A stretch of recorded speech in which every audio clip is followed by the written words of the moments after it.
काय म्हणतो प्रश्न क्रमांक 26, 13, 15, 19, 27 आणि 32 या दिलेल्या टर्म्समध्ये काय रिलेशन आहे ते ओळखायचं आहे आणि प्रश्नचिन्हाच्या जागी कोणती संख्या येईल. तर यामध्ये रिलेशन काय आहे, 13 वरून 15 आलेले आहे, 15 वरून 19 आहे, 19 वरून 27, 27 वरून 32. मग यामध्ये काय रिलेशन आहे, तर 13 मध्ये 2 डिजिट म्हणजे 1 आणि 3 आहे. मग 3 - 1 जर आपण केला तर किती येतात, 2 येतात. मग 13 मध्ये +2 या ठिकाणी केलेले आहेत. 15 मध्ये 1 आणि 5 आहेत, तर 1 + 5 5 - 1 जर केले तर इथे येतात 4. म्हणून या ठिकाणी 15 + 4 केलेले आहे, 19 येतात. 19 मध्ये 1 9 म्हणजेच 9 - 1 जर केले तर किती येणार, 8 येणार. मग 19 + 8 जर केले आपण तर 27 येतात. आणि 27 मध्ये 2 आणि 7 आहे, म्हणजे दिलेल्या रिलेशन प्रमाणे 7 - 2 आपण करूया तर ते होणार 5. मग 27 + 5 या ठिकाणी झालेत 32 आले. आता 32 मध्ये 3 आणि 2 आहे, तर 3 - 2 होणार 1, राईट. मग 32 मध्ये +1 जर केला तर काय येणार, 33. Option number 3, right. पुढच्या एक्झाम्पलकडे वळूया आपण. एक्झाम्पल क्रमांक आहे 27.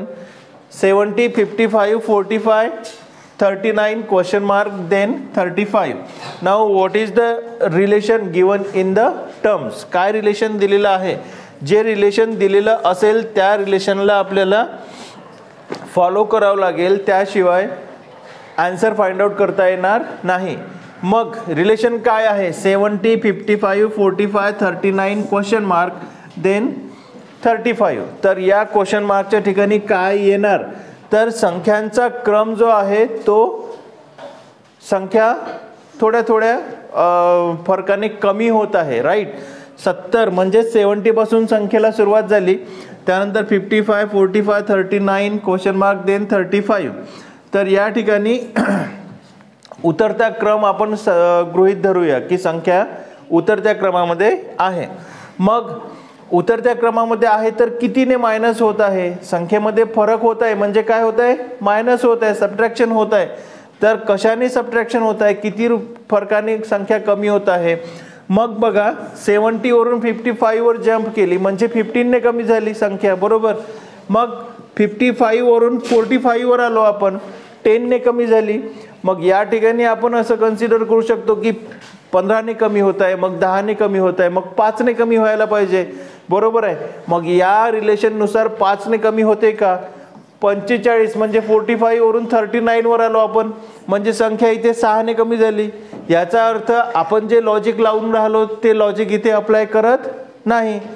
काय म्हटलं आपण की संख्या 15 ने, 10 ने, 5 ने आहे ना, या क्रमाने कमी व्हायला पाहिजे, बट त्या क्रमाने कमी होत नाही. याचा अर्थ आपण कुठेतरी चुकलो. मग दुसरं काहीतरी आपल्याला इंजेक्शन द्यावं लागेल ना, बरोबर की नाही. एका गोळीने जर दिलं बरोबर झालं नाही तर दुसऱ्या गोळ्या घ्यायला लागेल, आहे की नाही. मग आता दुसरी गोळी आपण घेऊ. या ठिकाणी बघा 70, 55, 45 डिफरन्स किती किती आहे ते लक्षात घेऊन घ्या पहिले. तर इथे आहे 15चा डिफरन्स, इथे आहे 10चा डिफरन्स, इथे 6चा डिफरन्स. आता इथे माहिती नाही डिफरन्स किती येणार आहे, क्वेश्चन मार्क आहे, बरोबर ना, तोच आपल्याला शोधायचा आहे.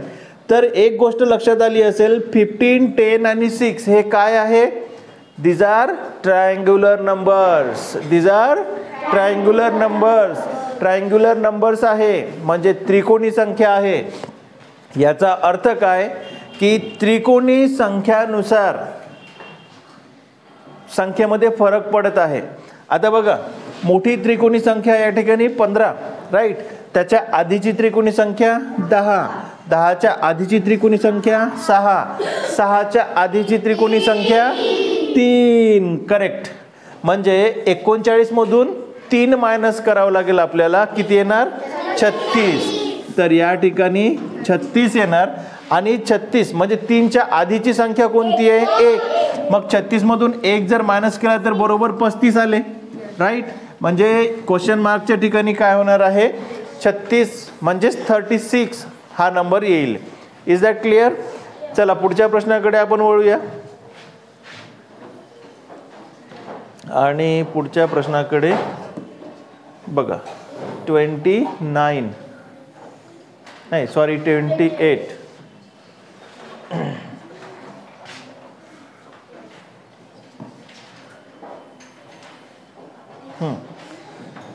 28 क्वेश्चन नंबर 28 अगदी सोपा आहे बघा. आता या ठिकाणी काही चिन्ह दिलेली आहे. चिन्हांचं ऑब्झर्वेशन जेव्हा मी करतो तेव्हा मला असं दिसते की पहिल्या गटातील जे पहिलं चिन्ह आहे, जे गुणाकाराचं चिन्ह आहे, ते चिन्ह कुठे शिफ्ट होत आहे? दुसऱ्या गटामध्ये मध्यभागी शिफ्ट होत आहे, मध्ये शिफ्ट होत आहे. दुसऱ्या गटातील पहिलं चिन्ह या ठिकाणी स्क्वेअर आहे, हा स्क्वेअर सुद्धा समोरच्या गटामध्ये मध्यभागी शिफ्ट होत आहे. त्याच्यामुळे हेच रिलेशन आपल्याला कॅरी करावं लागेल. मग तिसऱ्या गटातील पहिलं चिन्ह हे कुठे जाईल? मध्यभागी जाईल. मग तिसऱ्या गटातील पहिलं चिन्ह मध्यभागी असणारा गट कोणता आहे? सेकंड आहे. काय आहे? सेकंड आहे. Is that clear? पुढचा प्रश्न बघा 29 नंबर आहे. या 29 मध्ये काय दिलेलं आहे बघा. काही आकृत्या आहे आणि प्रश्नचिन्हाच्या जागी येणारी आकृती कोणती? आता या आकृत्यांमध्ये एक वर्तुळ तुम्हाला दिसतो आणि एक बाण दिसतो, म्हणजे एक सर्कल आहे, एक ॲरो आहे, राईट. मग या ॲरोची आणि सर्कलची पोझिशन काय आहे पहिल्या आकृतीमध्ये ते नोटीस करायचं. दुसऱ्या आकृतीमध्ये त्या दोघांची पोझिशन काय झालेली आहे हे सुद्धा नोटीस करायचं. काय फरक आहे? किती रोटेट झालेली आहे की रोटेट झालेलीच नाही. मग रोटेट झाली असेल तर ती क्लॉकवाईज रोटेट झाली आहे की अँटी क्लॉकवाईज रोटेट झालेली आहे, ह्या सगळे आपल्याला काय करायचं आहे? नोटीस करायचं आहे बघा. मग सर्कल या ठिकाणी आहे, ॲरो इथे आहे. आता ॲरो बघा मी काय करतो, याला साईडला नाव देतो, म्हणजे ही A, B, C आणि D. तर बघा हा पहिल्या आकृतीमध्ये जो ॲरो आहे तो D पॉइंटला आहे, D व्हर्टेक्सला आहे. मग दुसऱ्या आकृतीमध्ये तो कुठे गेलेला आहे? A आणि D या लाईन सेगमेंटच्या मध्ये गेलेला आहे. लक्षात घ्या, राईट. या ठिकाणी आला म्हणजे A आणि D लाईन सेगमेंटच्या मध्ये आलेला आहे. मग याचं रोटेशन काय झालेलं आहे? क्लॉकवाईज अर्ध्या लाईन सेगमेंटमध्ये याचं रोटेशन झालेलं आहे. क्लॉकवाईज अर्ध्या लाईन सेगमेंटमध्ये, म्हणजे या D व्हर्टेक्सवरून तो AD या लाईन सेगमेंटच्या इन बिटवीन आलेला आहे, राईट. मग सर्कलची जर पोझिशन आपण चेक केली तर सर्कल पहिल्या आकृतीमध्ये AB या लाईन सेगमेंटवर सेंटर पॉइंटला आहे, राईट. मग सेंटर पॉइंटला आहे. मग दुसऱ्या आकृतीमध्ये त्याची पोझिशन काय झाली आहे? तो सुद्धा क्लॉकवाईज रोटेट झालेला आहे. रोटेट होऊन कुठे जाऊन बसला? तर तो व्हर्टेक्स पॉइंट C वर जाऊन बसलेला आहे. म्हणजे त्याने किती डिस्टन्स कव्हर केलं, किती डिस्टन्स तो पुढे सरकला, राईट. बघा AB लाईन सेगमेंटवरचा अर्धा डिस्टन्स पुढे सरकला आणि BC या लाईन सेगमेंटवरचं पूर्ण डिस्टन्स तो पुढे सरकला, म्हणजे 1.5 तो पुढे सरकलेला आहे. आणि जो ॲरो सरकला होता तो ॲरो फक्त हाफ पुढे सरकला, हाफ, अर्धा. आलं का लक्षात? आणि सर्कल 1.5 लाईन सेगमेंट पुढे सरकतोय, राईट. बघा या ठिकाणी मग 2 वरून 3 वर सुद्धा याच प्रकारे मोमेंट होते का? तर 2 वर ॲरो कुठे आहे? A आणि D या लाईन सेगमेंटच्या मध्ये आहे. मग 3 मध्ये तो कुठे आला? बघा A च्या व्हर्टेक्स पॉइंटवर आला, म्हणजे या ठिकाणावरून तो इथे त्याने जंप केली, म्हणजे अर्धा लाईन सेगमेंट त्याने पार केला, बरोबर. आणि सर्कलला जर नोटीस केलं तर सर्कल व्हर्टेक्स पॉइंट C वर आहे, राईट. मग त्याने किती डिस्टन्स कव्हर केलं? किती डिस्टन्स कव्हर केलं? 1.5. बघा CD हा लाईन सेगमेंट पूर्ण कव्हर केला. त्यानंतर तो A आणि D च्या इन बिटवीन इथे आलेला आहे, बघा, बरोबर. म्हणजे 1.5. तर याचा अर्थ काय झाला की ॲरो जो आहे तो हाफ डिस्टन्स क्लॉकवाईज रोटेट होत, म्हणजे पुढे सरकत आहे, राईट. आणि सर्कल 1.5 क्लॉकवाईज पुढे सरकत आहे. Is that clear? तर प्रश्नचिन्हाच्या जागी तीच आकृती येणार. मग ॲरो हाफ पुढे सरकवल्यानंतर ॲरो कुठे येणार, या ठिकाणी येणार उभा. आणि सर्कलला जर 1.5 आपण क्लॉकवाईज पुढे सरकवलं तर तो इथे येणार, म्हणजे या ठिकाणी. मग ही आकृती आपल्याला कुठे पाहायला मिळते, कुठे पाहायला मिळते, यस, थर्ड मध्ये. तर option number third will be the correct answer. Is that clear? अब आगे बढ़ने से पहले एक कहानी यहाँ पे मैं आपसे शेयर करना चाहता हूँ. कहानी बढ़िया है, ध्यान से सुनिएगा और हमारी लाइफ से रिलेट करती है, राइट. हर बार हर डे टू डे लाइफ में ये कहानी हमें रिलेट करने वाली है, तो इसे थोड़ा ध्यान से सुनिएगा. एक बार क्या होता है, दो दोस्त होते हैं. दोनों दोस्त समुंदर किनारे वो शंख ढूंढने के लिए निकलते हैं. और पहले दोस्त को एक बड़ा सा शंख मिलता है हाथ में. दूसरा दोस्त कहता है कि मैं भी अभी बड़े शंख ढूंढूंगा. तो जो पहला दोस्त था उसके पास कुछ नहीं था, क्योंकि वो बड़े शंख की तलाश में था.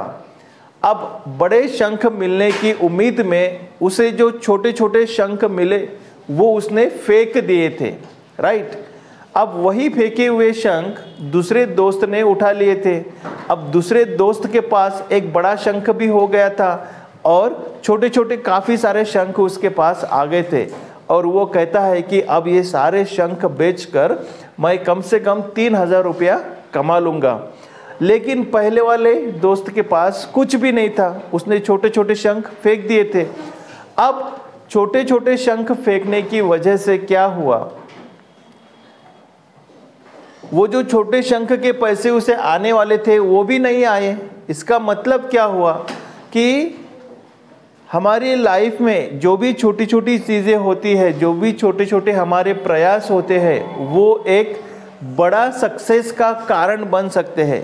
छोटे छोटे जो हमारे डिसीजंस होते हैं वो हमारी लाइफ में एक बड़ा बदलाव लाने के कारण बन सकता है. तो हमें डे टू डे लाइफ में काम चाहे कितने भी छोटे करना हो, छोटे छोटे काम करके ही हम लाइफ को आगे बढ़ा सकते हैं और लाइफ में बड़ा बदलाव ला सकते हैं. Is that clear? तो चलो आगे बढ़ते हैं क्वेश्चंस की तरफ. प्रश्न क्रमांक पुढचा आहे तो म्हणजे 30. पुढील अक्षर मालिकेतील चुकीचे पद पर्यायातून निवडा. EIMQUX. आता या ठिकाणी चुकीचं पद निवडायचं आहे, तर ही अक्षरमाला या ठिकाणी दिलेली आहे. आपण जेव्हा याचा सगळ्यांचा अभ्यास केला तेव्हा तुम्हाला एक गोष्ट मी आवर्जून सांगितली होती की प्रत्येक लेटर्सचा जो नंबर आहे तो माहिती असायला पाहिजे. तर या ठिकाणी ई कुठल्या नंबरवर आहे, आय कोणत्या नंबरवर आहे, ई आहे 5 नंबरवर, राईट. त्यानंतर आय जो आहे तो आहे 9 नंबरवर. मग यामध्ये कितीचा हे झाला, 3. म्हणजे ईच्या पुढे FGH आणि H नंतर आय, म्हणजे 3 लेटर्सचा डिफरन्स यामध्ये आहे. 3 लेटर्सचा डिफरन्स यामध्ये आहे, राईट. मग पुढे बघा, आयच्या पुढे M, आयच्या पुढे M, इथे सुद्धा 3 लेटर्सचा डिफरन्स आहे, राईट. तर 3 लेटरचा डिफरन्स या ठिकाणी असायला पाहिजे. मग Q आणि U यामध्ये 3 लेटरचा डिफरन्स आहे का? यस, RST आहे.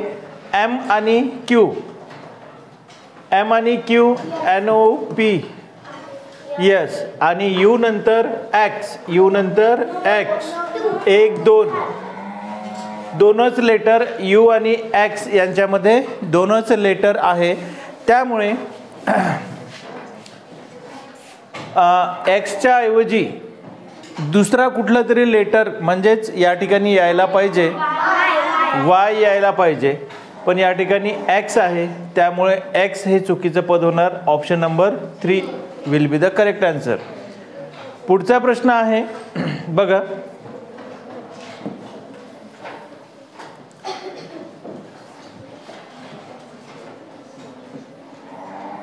काय म्हणतो प्रश्न क्रमांक 31. 100 मीटर लांबीच्या रस्त्याच्या दुतर्फा दर 20 मीटर अंतरावर एक याप्रमाणे किती विजेचे खांब लागतील 100 मीटर लांबीच्या रस्त्याच्या दुतर्फा दोन्ही साईडला म्हटलेलं आहे, एका बाजूला नाही. दोन्ही साईडला 100 मीटरच्या लांबीच्या रस्त्यावर 20 मीटर अंतरावर जर एक विजेचा खांब लावला तर असे किती खांब लागतील? तर 100 मीटर लांबीचा रस्ता आहे म्हणजे आणि 20 मीटर अंतरावर एक विजेचा पोल लावायचा आहे. 100 डिवायडेड बाय 20 करूया, 5 येणार. म्हणजे एका बाजूला 5 विजेचे खांब लागणार. हे चुकीचं आहे. यामध्ये एक प्लस करावं लागेल म्हणजे होईल 6. एका बाजूला 6 आणि दुसऱ्या बाजूला 6 म्हणजे 6 × 2 तर 12 खांब. राईट. प्रश्न क्रमांक ऑप्शन नंबर 3. तर 32 नंबरचा प्रश्न आहे, एका रांगेत 45 मुले आहेत. अक्षय त्या रांगेत मध्यभागी असून त्याच्या पुढे 10व्या क्रमांकावर सुजय उभा आहे. तर सुजयचा शेवटून क्रमांक किती? तर या ठिकाणी एक लक्षात घ्या, 45 मुलं या ठिकाणी एका रांगेमध्ये आहे आणि त्या रांगेमध्ये अक्षय नावाचा मुलगा हा मध्यभागी आहे. मग 45 स्टुडंट किंवा व्यक्ती जर असेल आणि तर त्याचा सेंटर पॉइंट काय निघेल? 23 नंबर. राईट. म्हणजे 22 लेफ्ट साईडला, 22 राईट साईडला. जो 23वा नंबर असेल तो सेंटरला असेल. म्हणजे अक्षय जर मध्यभागी उभा आहे म्हणजेच अक्षयचा नंबर या ठिकाणी डाव्या बाजूने म्हणा की उजव्या बाजूने की मागून म्हणा की पुढून म्हणा तो येणार 23rd नंबर. राईट. आणि याच्या पुढे 10व्या क्रमांकावर सुजय आहे. याच्या पुढे 10व्या क्रमांकावर म्हणजे +10 या ठिकाणी होणार. म्हणजे सुजयचा नंबर येणार 33वा. सुजयचा नंबर कोणता येणार? 33वा. तर option number 4 will be the correct answer. Is that clear? चला पुढच्या प्रश्नाकडे.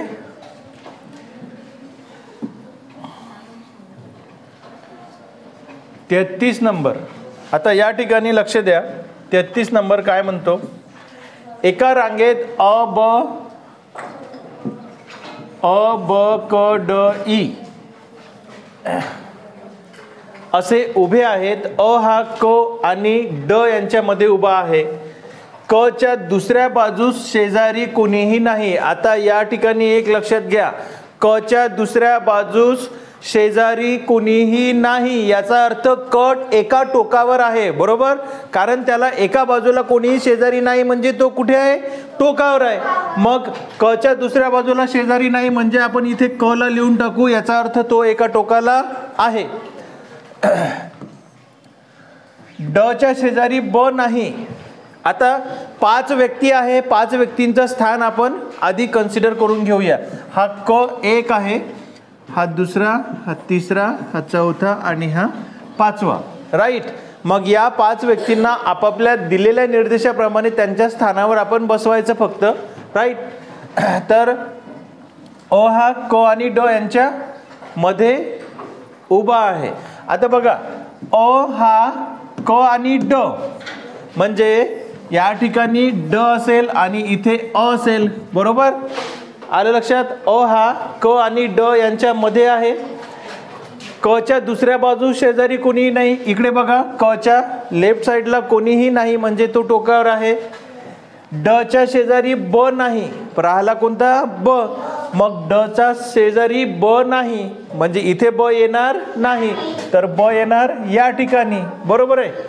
तर मध्यभागी कोण आहे? आता ज्याची जागा शिल्लक राहिलेली आहे तो कोणाची जागा शिल्लक राहिलेली आहे? ई ची. म्हणजे या ठिकाणी कोण येणार? ई येणार. आता हे सगळे आपण दिलेल्या निर्देशाप्रमाणे एका स्थानावर बसवले, त्यांना आपापल्या स्थानावर बसवलं. मग मध्ये कोण आलं? ड आलेला आहे. पर्याय क्रमांक काय येणार मग? 2. Is that clear? Any doubt? चला पुढच्या प्रश्नाकडे आपण वळूया. प्रश्न क्रमांक आहे 34. वायव्य दिशेकडे तोंड करून उभा असणारा अमेय. आता वायव्य दिशेकडे तोंड करून उभा आहे. लक्षात घ्या या ठिकाणी जस्ट अ मिनिट. हां चला. हां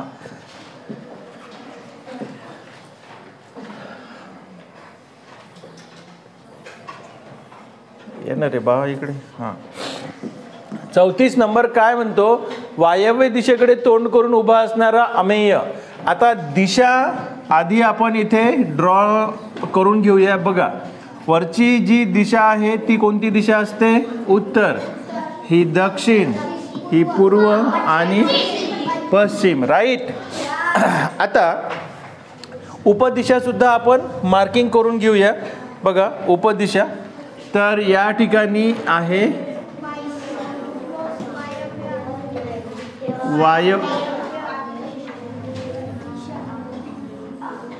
ही आहे ईशान्य,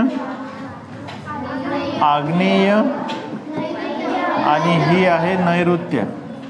वायव्य, ईशान्य, आग्नेय आणि नैऋत्य. तर बघा वायव्य दिशेकडे तोंड करून उभा असणारा अमेय आता या दिशेकडे तोंड करून उभा आहे. कोणत्या दिशेकडे, वायव्य दिशेकडे. उजवीकडून 3 वेळा काटकोनात वळला, उजवीकडून 3 वेळा काटकोनात वळला, वायव्येकडे तोंड करून उभा आहे. आता या ठिकाणी एक महत्त्वाचं लक्षात घ्या, जेव्हा हा वायव्येकडे तोंड करून उभा असेल आणि उजवीकडून 3 वेळा काटकोनात वळला, काटकोनात वळला म्हणजे 90 डिग्रीमध्ये वळला तो 3 वेळा, तर या अँगलला जर तो उभा असेल तर याचा पहिला काटकोन कुठे पूर्ण होतो, इथे ईशान्येला. म्हणजे पहिल्या काटकोनात जेव्हा तो उजवीकडे वळला तेव्हा तो ईशान्य दिशेला आला. ईशान्य दिशेमधून पुन्हा एकदा काटकोनात वळला तर तो आग्नेय दिशेला आला, राईट. मग आग्नेय दिशेमधून पुन्हा एकदा काटकोनात वळला तेव्हा तो आला नैऋत्य दिशेला. म्हणजे वायव्येकडे तोंड करून असलेला अमेय जेव्हा काटकोनामध्ये 3 वेळा उजवीकडून वळतो तेव्हा त्याचं तोंड नैऋत्य दिशेला येतंय. मग पुढे काय दिलेलं आहे, पुन्हा डावीकडे 135 अंश वळल्यास म्हणजे 90 + 45, राईट. मग पुन्हा डावीकडे 135 अंश वळल्यास नैऋत्य दिशेला जर त्याचं तोंड आहे, इथून तो डावीकडे आता वळणार 135 डिग्रीमध्ये. मग 90 डिग्रीमध्ये जेव्हा तो वळतो तेव्हा आग्नेयेला येतो आणि या आग्नेयेपासून 45 डिग्री म्हणजे पूर्व. याचा अर्थ जेव्हा तो आपल्या डावीकडे 135 डिग्री वळतो तेव्हा तो नैऋत्य दिशेतून पूर्व दिशेला त्याचं तोंड येते. म्हणून करेक्ट आन्सर या ठिकाणी होणार दिशा पूर्व, ऑप्शन नंबर 3. Any doubt? पुढचा प्रश्न बघा, याला आपण क्लिअर करून घेऊया. हो ना रे बा लवकर. हां प्रश्न क्रमांक आहे 35, राईट. 8 हां यस. 13 जून 2017 रोजी शार्दूलचा 5वा वाढदिवस मंगळवारी झाला. शार्दूलचा 5वा वाढदिवस केव्हा झाला, 13 जून 2017ला मंगळवार होता, राईट. तर त्याचा जन्मदिवस कोणता होता, तर त्याचा बर्थडे म्हणजे कोणत्या दिवशी जन्मला. 5वा वाढदिवस जर भाऊ 2017ला झाला तर याचा अर्थ तो इथून 5 वर्ष आधी जन्मला. मग या 5 वर्षामध्ये लीप इयर किती येणार रे दादा, एकच येणार. लीप इयर किती येणार, 1. आणि आपल्याला कॅलेंडरचा नियम माहिती आहे की दरवर्षी एकाच डेटला 1 दिवस पुढे जातो आणि वर्षांनी मागे यायचं असेल तर 1 दिवस मागे येतो. मग 2017 मध्ये जर भाऊ त्याचा 5वा वाढदिवस असेल तर -5 केलं तर 2012ला त्याचा जन्म झाला, बरोबर. 5 वर्ष मागे जायचं आहे म्हणजे 5 वार मंगळवारपासून मागे जायचं आहे, बरोबर. मग 5 वार मागे जायचं आहे. पण गोष्ट अशी आहे की 1 लीप इयर त्यामध्ये आलेला आहे, 1 लीप इयर त्यामध्ये आलेला आहे म्हणून 1 दिवस आणखी वाढेल. म्हणजे 6 दिवस आपल्याला मंगळवारपासून मागे जावं लागेल, बरोबर. आता मंगळवारपासून 7 दिवस मागे गेलो असतो तर मंगळवारच आला असता, पण मंगळवारपासून 6 दिवस मागे जायचं आहे म्हणजे बुधवार येणार. याचा अर्थ 13 जून 2012 बुधवार. कोणता वार येणार, बुधवार येणार. Is that clear? Any doubt? कॅलेंडरचे सगळे बेसिक पॉइंट माहिती आहे? गुड. चला प्रश्न क्रमांक 36 कडे आपण वळूया. 2020 सालातील प्रजासत्ताक दिनाचा वार शनिवार असल्यास त्याच सालातील महाराष्ट्र दिन प्रजासत्ताक दिन म्हणजे 26 जानेवारी. आणि दादा महाराष्ट्र दिन म्हणजे कोणता? 1 मे. म्हणजे या प्रश्नाचं म्हणणं काय आहे की 2020 सालातील प्रजासत्ताक दिनाचा वार म्हणजे 26 जानेवारी 2020 ला जर शनिवार होता, 26 जानेवारी 2020 ला जर शनिवार होता तर 2020 मध्येच 1 मे कोणत्या दिवशी येणार? तर यामध्ये करायचं काय आहे, 2020 हा आहे लीप इयर. कोणता वार आहे, कोणता इयर आहे? Leap year. म्हणजे यामध्ये 29 डेज येणार फेब्रुवारीमध्ये, राईट. मग आपण आता काय करायचं की 26 जानेवारी पासून तर 1 मे पर्यंत दिवस काउंट करायचे सगळे. मग दिवस किती काउंट करायचे? 28 डेज सोडून द्या प्रत्येक महिन्यातले, कारण 28 डेज म्हणजे 4 वीक्स, 4 आठवडे होतात आणि week to week same day repeat होतो.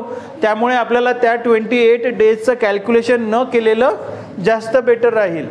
मग जानेवारी प्रजासत्ताक दिन जानेवारीमध्ये असतो, 26 जानेवारीचा. जानेवारी 31 दिवसांचा असतो. मग 26 आणि 31 याच्यामध्ये डिफरन्स किती राहिला? 5 दिवसांचा. याचा अर्थ जानेवारी महिन्याचे 5 दिवस आपल्याला काउंट करायचे आहे. प्लस फेब्रुवारी 29चा आहे, कारण 2020 हे लीप इयर आहे. मग फेब्रुवारी 29 - 28 करा, 1 डे शिल्लक राहतो. म्हणजे या ठिकाणी फेब मध्ये फक्त 1 डे काउंट करायचा आहे आपल्याला. त्यानंतर येतो मार्च. मार्च असतो 31 दिवसांचा. 31 मधून 28 मायनस करा, 3 राहिले. म्हणजे मार्च मध्ये आपल्याला इथे किती काउंट करायचे आहे? 3 काउंट करायचे आहे. Plus April. एप्रिल मध्ये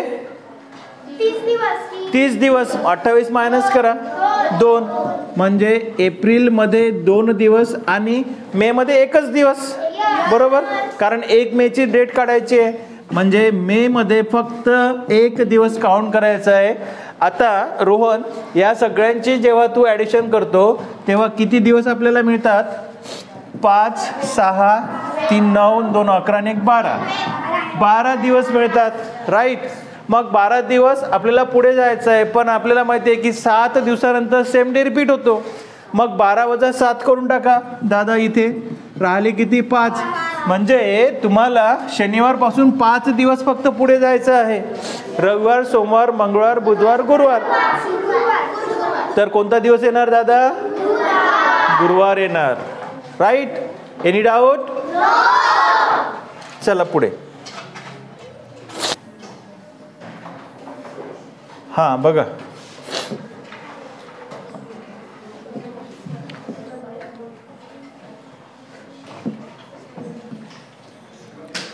क्वेश्चन नंबर 37 काय म्हणतो बघा.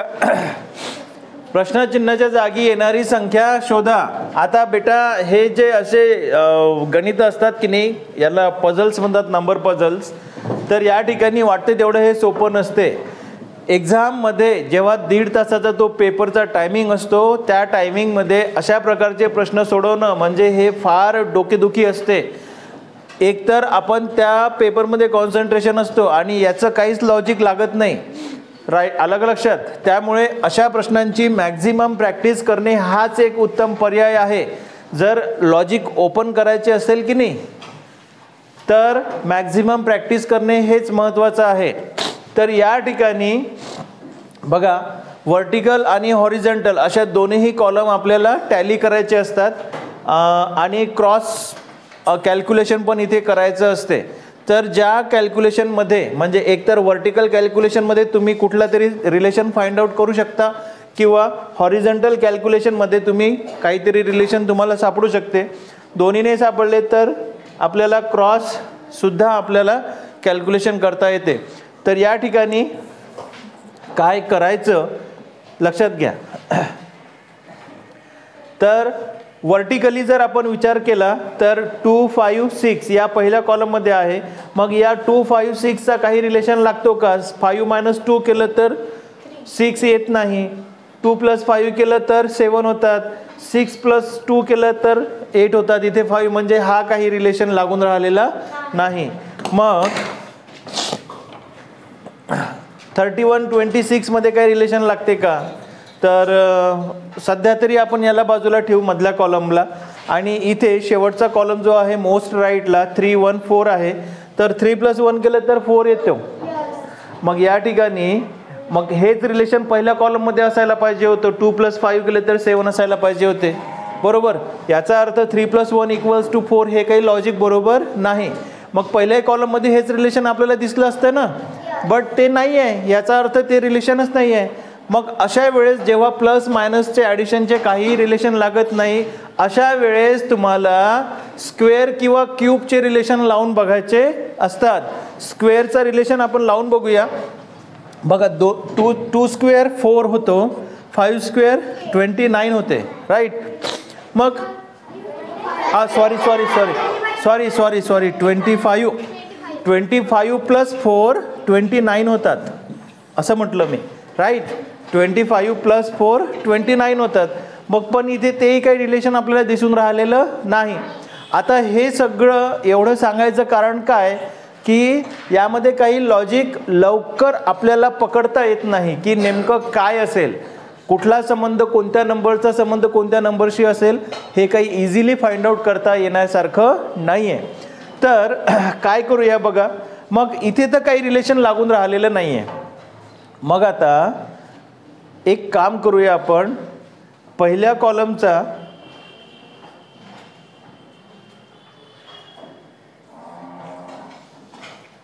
आणि तिसऱ्या कॉलमचा काही रिलेशन लागते का बघा. तर पहिल्या कॉलममध्ये 2 स्क्वेअर 4, 5 स्क्वेअर 25, इथे 6 आले. पहिल्या आणि तिसऱ्या कॉलममध्ये रिलेशन बघा, फाइंड आउट करा. बघा पहिल्या आणि तिसऱ्या. बघा 3चा क्यूब 27, 3चा क्यूब होतो 27 आणि 2चा स्क्वेअर होतो 4. 27 आणि 4 जर प्लस केले तर 31 येतात. आलं लक्षात? काय केलं, पहिल्या कॉलम मधील नंबर्सचा स्क्वेअर फाइंड आउट केला आणि तिसऱ्या कॉलम मधल्या नंबरचा क्यूब फाइंड आउट केला. मग 3चा क्यूब इथे होतो 27, 2चा स्क्वेअर होतो 4. 27 + 4 केले तर येतात 31, राईट. मग या ठिकाणी सेकंड रो मध्ये सुद्धा हेच रिलेशन आहे का? तर 1 क्यूब 1 क्यूब 1, 1चा क्यूब 1, 5चा स्क्वेअर 25, 25 + 1 व्हेरी गुड, राईट. मग इथे 4चा क्यूब 64, 6चा square 36 + 64 100, correct. That will be the correct answer. Here 100 should be, right? So in this way we have understood the questions of reasoning, right? Hope you understood it. पुढे काही गणिताचे प्रश्न आपण solve करूया किंवा याच्या पुढचे प्रश्न तुम्ही सॉल्व करा. तर जी स्टोरी मी तुम्हाला सांगितलेली आहे दॅट इज व्हेरी इम्पॉर्टंट. अनेक वेळा आपण छोटे छोटे प्रयत्न करणं सोडून देतो, बट या छोट्या छोट्या प्रयत्नांमुळेच एक मोठा सक्सेस आपल्याला मिळणारा असतो. आलं का लक्षात? त्यामुळे प्रत्येक छोटा प्रयत्न हा मोठा बदल करण्याची क्षमता ठेवतो. Is that clear? हां, म्हणून प्रत्येक छोटा प्रयत्न हा आपण करायलाच पाहिजेत, तो सोडायचा नाही. चला.